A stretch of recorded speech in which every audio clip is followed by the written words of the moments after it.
Hi guys, yasas que kalos to another episode of Dimitra's Dishes. Today I'm going to teach you how to make delicious and beautiful cookies known as Florentines. They're made with maraschino cherries and nuts. I'm using sliced almonds and walnuts, but you could definitely substitute the walnuts for pecans or even pistachios, or traditionally they're made with hazelnuts. Use whatever you got and whatever you love. That's what my rule is. They're so dainty and beautiful, and because they're pink, I thought they would be the perfect recipe to share since Valentine's Day is around the corner. Whether you celebrate it or not, they're definitely worth making. Let's get started. So in a small saucepan, go ahead and add a cup of granulated sugar, half a cup of heavy whipping cream, a little pinch of salt, about a quarter teaspoon, and half a stick of butter, which is 2 ounces. So I'm going to put this on the stovetop over medium heat. Keep an eye on it so that way the sugar doesn't burn, and go in and stir it often. As soon as it comes to a boil and the sugar and the butter melt, take it off of the heat and go ahead and add a teaspoon of pure vanilla extract. So this recipe just has a few steps. First step is to make the sugary mixture. Second step is to get the nuts and the cherries ready. So I like to purchase maraschino cherries. If I can find them without the stems, it is better. And always try to find them pitted so that you're not stuck picking out the pits. But we're going to do that today because this is all I found. There's no pits, but they still have the stems on. These cherries are pretty if you're putting them on a cake or something like that. But since we're going to chop them up, we really don't need them. So in a food processor, I have 1.3 cups of walnuts. These are walnut pieces. I'm just going to pulse them a few times in here until they're finely chopped.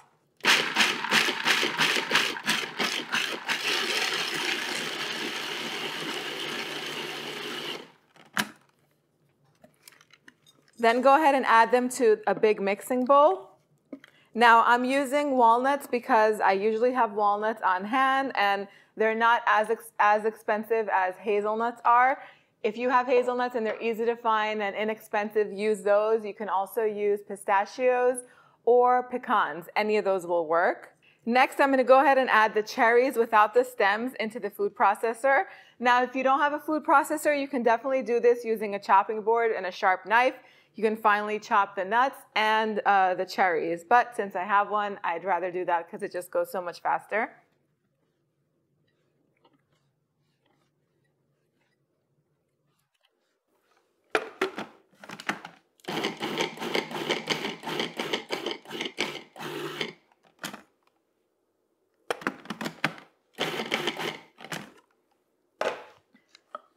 Now go ahead and add the cherries to the bowl. This is the consistency that you're looking for. You can have some finely chopped pieces and some bigger pieces. Doesn't have to be perfect.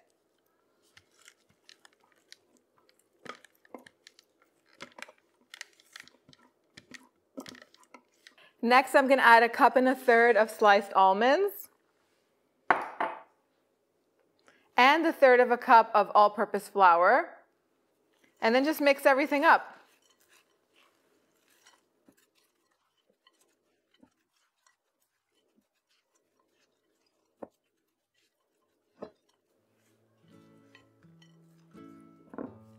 So I bet that you can make this recipe gluten-free by substituting the all-purpose flour with another flour substitute. If you have any good ideas for the viewers who are looking to make it gluten-free, help me out in the comment section down below and let me know what you would suggest doing. Or if you've tried making them with a gluten-free alternative like almond flour or something else, post that in the comment section down below. I've never tried it, so I don't know. Your comments are definitely welcome. So now as soon as the syrup is done boiling, we're going to add it to the mixture with the nuts and the maraschino cherries, and we're going to mix it all together, and then the cookies are going to be ready to be formed.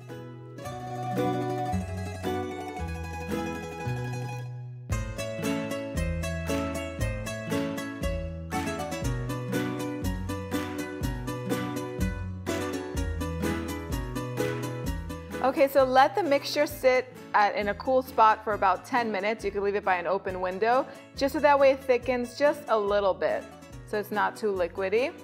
And then you're going to need a couple of trays, maybe 3 trays lined with some parchment paper. This is parchment paper that I used the other day while I was making them. Yes, I do reuse my parchment paper, you guys, if it's not too dirty. And then I have a little ice cream scoop here that's going to help make the perfect size cookies. So you want to take a full heaping scoopful of this mixture and then put it right onto sort of the corner of the tray, but not really all the way because they're going to spread. You need to leave room between these because, again, these are going to spread.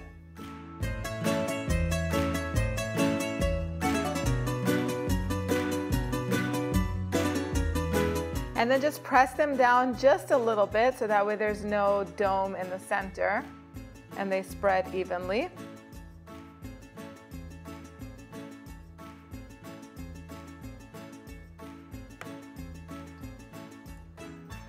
So make sure you don't put more than 8 on each tray. This is what they should look like because, again, they are going to spread. I cannot emphasize that enough. So I'm going to continue forming the cookies, and the oven is preheated to 350 degrees Fahrenheit. Each time you make a tray, go ahead and pop it on the center rack so that way it cooks evenly. It's going to take about 15 minutes for the cookies to be ready, but again, it all depends on your oven. They're just going to be golden around the sides. Once that happens, make sure that you take them out. Now the thing about my oven is it doesn't have a convection fan, so I only use the middle rack and the top rack. I never bake on the bottom rack because each time I do that, everything and anything that I put in there burns. So if your oven is like that, don't use the bottom rack. Don't rush. Make these nice and slowly because you are going through all the effort and these ingredients can be a little pricey. So the last thing you want is for them to burn.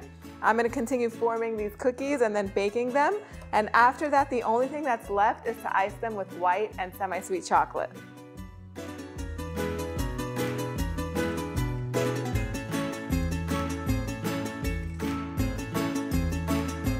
So the cookies are ready. They took a little over 15 minutes in my oven. Again, every oven bakes differently, so do keep an eye on them. If you like your cookies a little bit softer and chewier, then take them out once they begin to become golden around the edges. If you like them a little bit more crisp on the bottom, then wait until the edges get a little deeper golden brown. That's how you're gonna get them to your liking. Experiment with them, make half the trays one way and half the other, and see which one you like better. Here's an example of a crisper Florentine. You see how the edges are more deep golden and the back is also a little bit crisp. And here is one that's a little softer. So the edges are just a little bit golden and it is very soft. So you choose which one you prefer. When they come out of the oven, let them cool to room temperature. And then it's a good idea to pop them in the freezer for about 15-20 minutes. So that way they set and they harden. They're going to be so much easier to ice with chocolate that way. Try not to skip that step because otherwise you're going to have a mess on your hands with the chocolate. They really do need to be as cold as possible. Actually, we used to make these at the bakery. We used to make like 20 full sheet trays at a time and store them in the freezer before they were iced. And then we would just ice them as we needed them with the chocolate. If you store them in airtight containers, they'll stay fresh in the freezer for like 2 months. What a great snack to have on hand, or it's perfect for gift giving.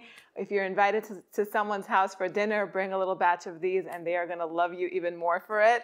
It is time to ice these with the chocolate. I have white chocolate and semi-sweet chocolate. Now it is best to use chocolate baking bars for this because they do melt a little bit smoother and silkier, and the chocolate is gonna stay thinner. Keep in mind that if you're using chocolate chips like I am, even when you melt the chocolate, it is gonna be on the thicker side. If that's a problem for you, the way to solve it is to use the baking bars, not the chips. Go ahead and melt them either over a double boiler or in the microwave, whatever you prefer.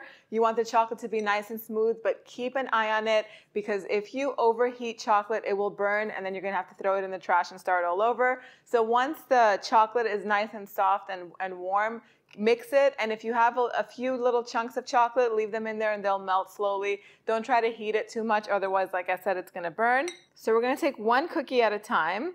Take some of the white chocolate and go ahead and spread it on half of the back flat side of the cookie.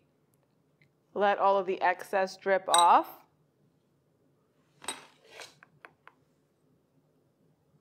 Then the other half gets the semi-sweet chocolate.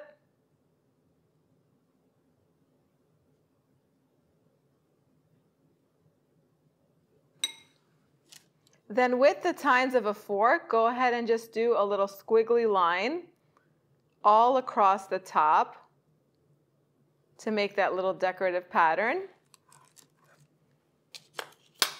Let's do it again.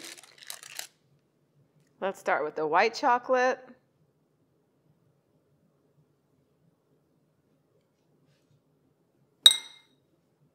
then the semi-sweet,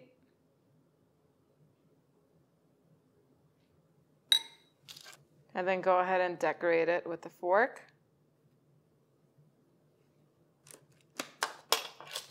So I'm going to continue decorating these with the chocolate. Then I'm going to pop them in the freezer until the chocolate hardens, and I'll show you what they look like as soon as they're done.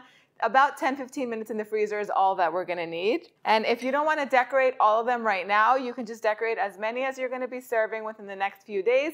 And then you can just put the rest that are uniced in a freezer safe bag in the freezer, and they'll stay fresh for about a month or two.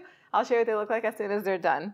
The cookies are ready and they are oh so beautiful. Now, if you don't want to go through the hassle of running the fork and creating the design, you can make them smooth black and white on the other side. It's totally up to you. The combination of the white chocolate with the semi-sweet chocolate and the cherries and the nuts just goes so good together. So if you can try it one time just the way it is, and then you can spice it up or change it the way you like it, it's going to be worth it. Taste it just the way it is, and then if you don't like something, leave it out. Like if you want to just put the semi-sweet chocolate on the back, or maybe some dark chocolate, or just maybe all white chocolate. Let me know how you're making it in the comments. I love to hear how you guys recreate these recipes. I made myself a strong cup of Greek coffee to have with this, and it's time to take a bite. I love the side that has more white chocolate to it, so I'll take that bite first.